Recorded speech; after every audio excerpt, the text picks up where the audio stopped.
scorecards.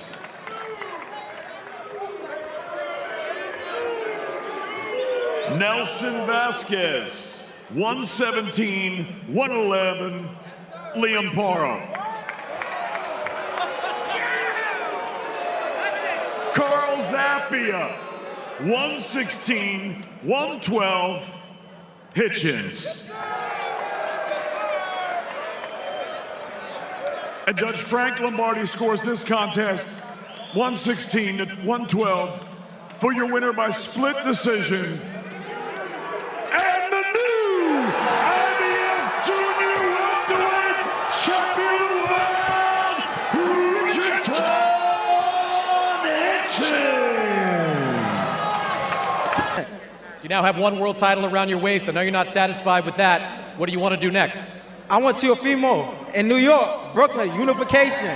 I think that would be one of the biggest fights of 2025, a very lucrative fight, a very big fight, and like I said, I don't belong in the ring with nobody else but the top level in boxing. That's what it's about.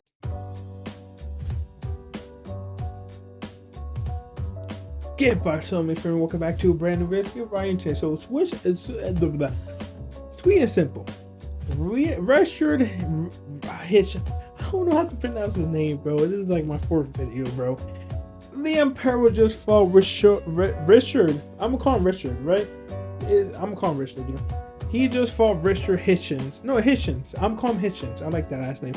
Hitchins versus Liam Paro just happened, and Hitchins, Brooklyn native, and shout out to Brooklyn, defeated Liam Paro, and by like the worst you could have done. Like first of all, the judges lately for boxing and UFC has been diabolical.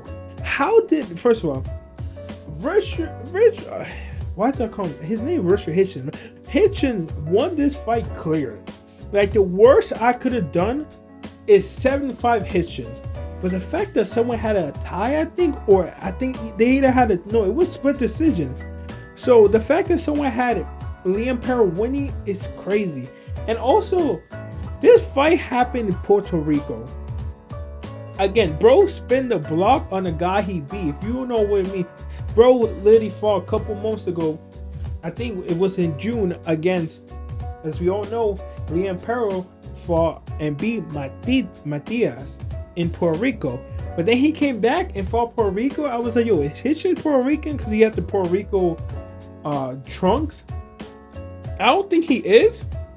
Like I searched it up, they say he's Haitian, and Liam Paro is fucking Australian. So I'm like, oh, why are you fighting? Like that's a random ass spot. Usually, you be fighting your hometown. You be fighting in someone else's hometown, or like Las Vegas or New York or wherever. No, they say Puerto Rico. I'm like, I guess I don't. Maybe it was supposed to be Matias. They probably thought Matias was going to be Liam Paro, so they already booked it.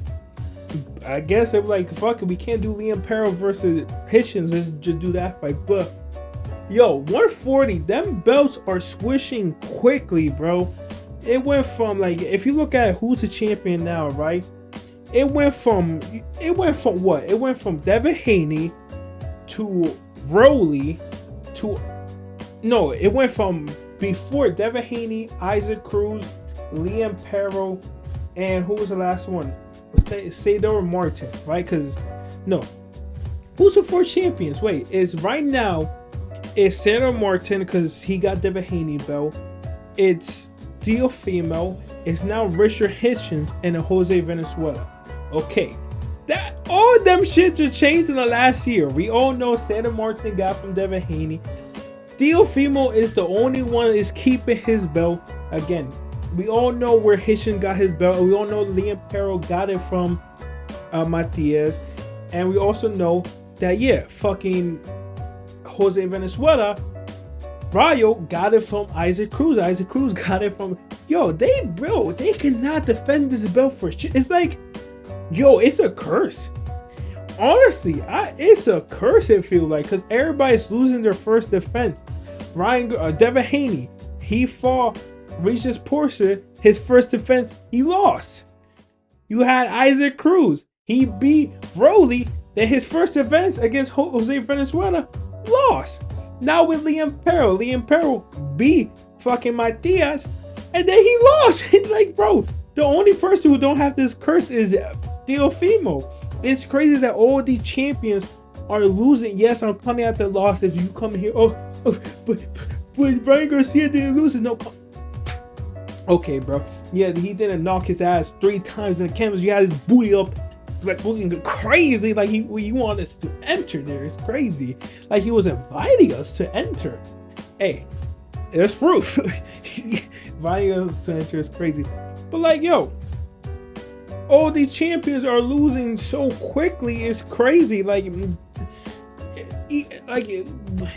a year ago, it was what? Liam Paro, Devin Haney, Broly, / Isaac Cruz, and it was, I forgot the last one, Teofimo or whatever. No, it was Matias.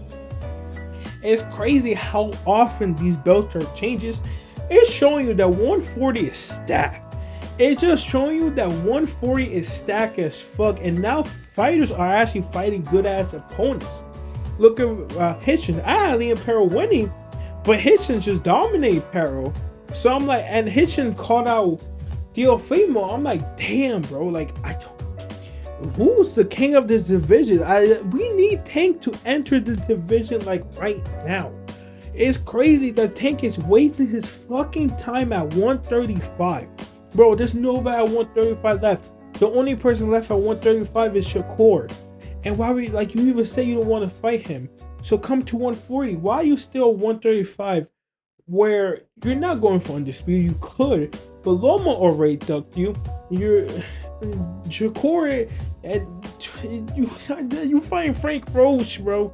140 is stacked like fucking crazy. You have so many fucking dogs in here. And yeah, great fight. Liam Paro, there's so many fights to make. Liam Paro, just take your pickings.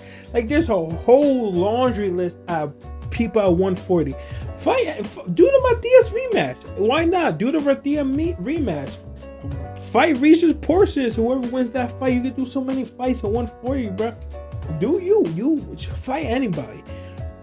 Hitchins, I wanted to fight Teofimo. It's time to unify. It's time to, he knows. Hitchins knows about the fucking curse. He's like, yeah, I'm not going to defend this belt. I'm looking for unification. Yes, it's time to finally unificate this belt. We haven't, mainly I get it because there's been a lot of squish and swap. Like, a lot of these champions have been losing and changing belts, so that's why we haven't got unification belts. I think it's time to finally have a unification belt of fighting 140. We haven't had a unification fight at 140 a long ass time. Devin Haney said he was going to do it, but sadly, he got his ass beat. So there's really no one left. So Hitchins said, all right, let me take up. Let me not do my first defense, because then the curse is... I know about the curse, bro. I'm gonna lose my first defense. So no, my first defense is not gonna be a defense. It's gonna be a unification fight. Technically, his first defense is gonna be unification, so that bypassed the curse. So he good. He knows what he's doing. I do think Teofimo wins that fight, even though he still gonna lose his technically first defense, but maybe he wins. But still, I think Teofimo wins that fight. I think it's time to unificate. It makes sense. Like, that fight honestly makes sense. It was supposed to be Devin Haney versus Theo, but then Teofimo, like, we don't know what Teofimo, and also I forgot to say, Teofimo was with the Canelo team. Oh yeah, it's done. Even though they said that his dad still gonna be coaching, I'm like, bro, dad, bro, if you're a dad coaching your son, when they reach the pro, stop doing it. I know your ego can't take it. Like, most of these, let's be honest, most of these dad sons combos, most of them are like, you're only doing bad to your son. It's true. Like, your ego's out of control, that if you don't want them to succeed without you. I seen it, bro. I see it. Like, it's crazy. Like, with Teofimo dad, why you like Devin Haney, Teofimo, all these dad sons except the Garcias, right? You're not boxing trainer. Yes, it worked out now. I get it, but now it's not working. Clearly, something is working. And also, now one guy. I feel like it's good to have multiple trainers throughout your career. I think you shouldn't be like that. It's not. I don't think like Canelo had one with Eddie Reynoso, but I feel like if you have multiple, you have you have one coach who's teaching me another thing. I don't know why this thing. Like personally, if I go into boxing, I want to have multiple coaches. Like I get loyalty, have one coach for the rest of your career, but I'm like, bro, I'm trying to reach my potential. I'm trying to max out my potential. And if I only have one guy teaching me the same thing over and over again, at one point you gonna teach me everything you know. Now it's time for me to move on and to learn new things, learn new methods, learn new ways to get it. And that's what I felt like Teofimo do. Because right now they're just half-assing, right? They say, oh, we're on a Canelo team, but my dad still go be the one coaching me. I'm like, yo, you're half-assing it. Just go full in. You're literally knee deep in the water. Just go full in. It's time for you to separate with your dad, bro. And if you lose the Hitchins fight, people are definitely gonna blame the. If you win, it's because of the Canelo team. If you lose, it's probably gonna be on your dad, bro. Like, no offense, bro. Like it's so cool. It's like having your son, being coach of your son, is amazing work. It's fucking amazing. It's a dream come true. But at some point, you gotta let him go. At some point, you'll be like, yo, I taught you everything I know, but I tap out your limit. You always go stay at this limit. That's what I think Teofimo's at. He's staying at this limit. But if you move on to someone else, they can untap the potential. You can go more upwards. That's what Canelo is trying to do. So like I said, Teofimo versus Hitchins should happen next. That's a great fight. I would love to see that fight. And under the Canelo team, I think he's going to knock his ass out. Let's hope he listened to his Canelo Eddie instead of his dad. Like I said, but anyways, let me know how you feel about this fight. Do you watch this fight? I didn't. I just had to watch the replay of this, or the rewind, whatever you want to call it, because there were so many fights happening. You had UFC 311, which took most of my time. You had Liam Paro versus Hitchins, but you also had Oscar versus Navarrete. Again, Valdez versus Navarrete. Great fucking fight. And we're going to talk about that in another video. You had so many fights Saturday. But like I said, great performance by Hitchins. Hey, Teofimo versus Hitchins should be in the Barclays Center. 100%. It should be in the Hula Theater or Barclays Center. I'm definitely going to that. Because my first event was the George Kambosos versus Teofimo fight. I remember like it was yesterday, bro. It was a good ass fucking fight. So 100%, if they do fight, I'm rooting for this fight, because if it happens, it's definitely gonna happen in New York. 100%. Both, yeah. Oh my god, confirmed. It sells itself. I say do in the Barclays Center, because you could do it in the Hula Theater, but I feel like Barclays Center is better because, again, it is Brooklyn, so you're gonna have the home advantage, but also more people can come in. The Barclays Center, I've been to a Barclays Center for the Deontay Wilder and Caleb Plant fight. It's bigger and it's better. Anyways, let me know. It's definitely gonna happen in New York. You have two New Yorkers fighting. Let's hope this fight happens. And yeah, let me know. See you guys.